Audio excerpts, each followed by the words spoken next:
And I think while we're about it, I'll put some shadow on the rocks.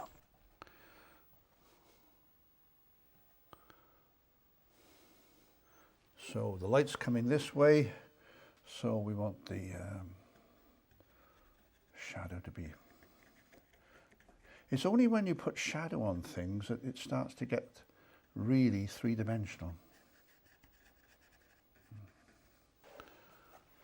Put a shadow on that one. Shadow on that one.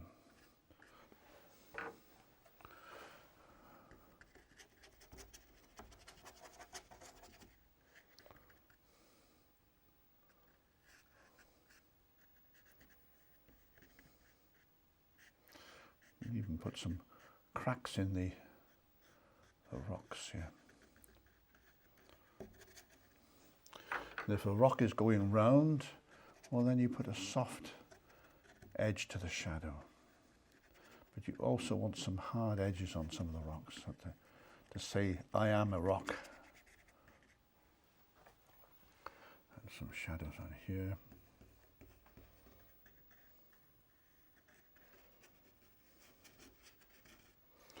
Some shadows over here.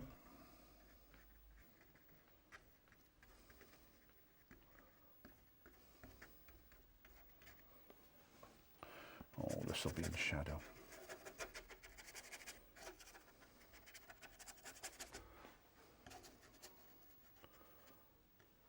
Oh, we want some shadow on the waterfall. So the light is coming from the right, so we need some shadow in there.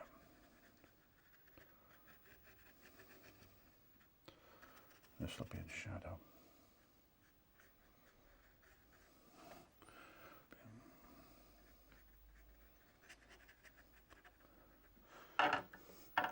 We'll get a sponge and just sponge out that edge a bit. I think this needs darkening up a bit.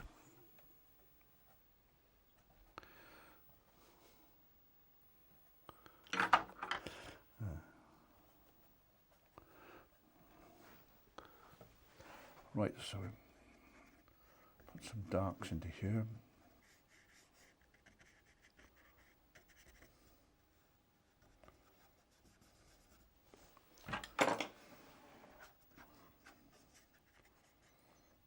And perhaps a bit more dark in here. A bit in there. Now I think we get the water done now. So I'm going to wet the water.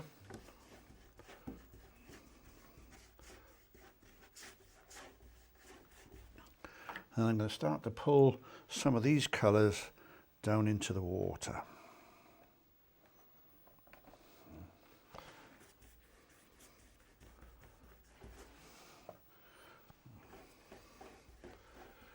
Get a bit of sky into the water as well.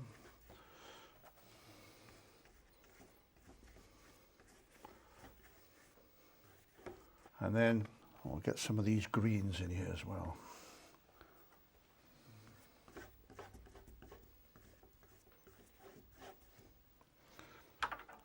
And I'm going to clean my brush, wring it out, and then pull some ripples out.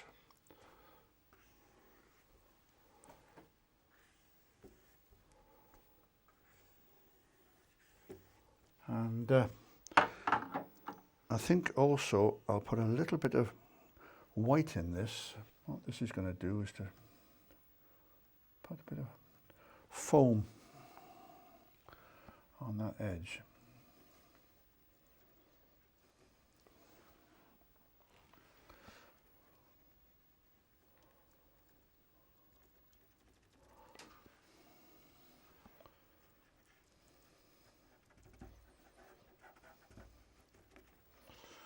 A little bit down here too.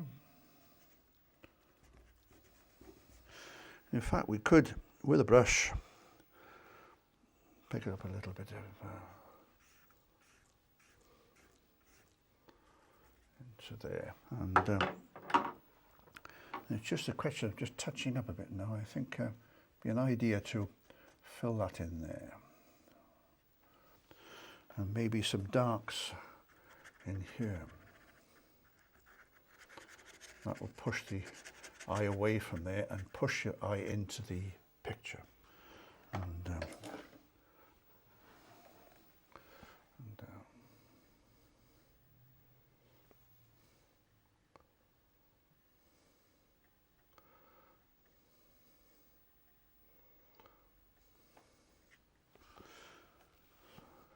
Just put a little bit, a few little lines to give it a bit of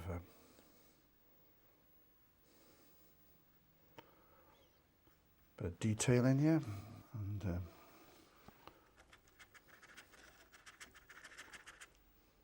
that's about it. Make sure that there's no puddling down here, or the water will push back up into cauliflowers. So we got the picture now going into the rolling fields onto the mountains. Well, what I've tried to do here is to have a painting which leads you into the rolling hills. It's got this foreground of a waterfall to give you this sort of stepping stone effect.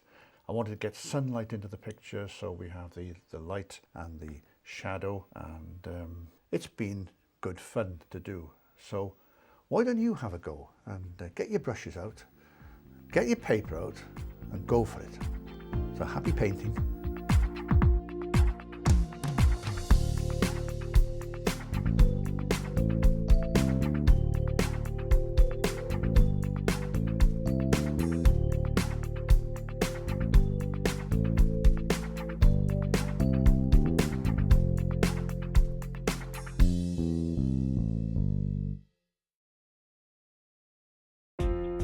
Now available to buy.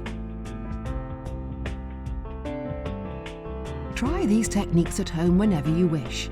The DVD of today's workshop and the book that accompanies this series are now available to order from the Painting and Drawing channel.